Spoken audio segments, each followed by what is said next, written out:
Dhjetra besimtar morën pjesë në meshën e zhvilluar në Kishën Katolike të Korçës, duke shënuar një nga momentet më të rëndësishme të kalendarit liturgjik.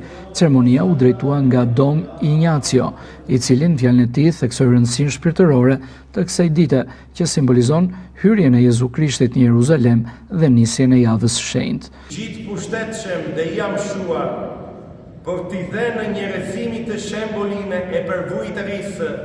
Ti i deshe që shpëtimtari ynë të mishëroj dhe të vdiste në kryq.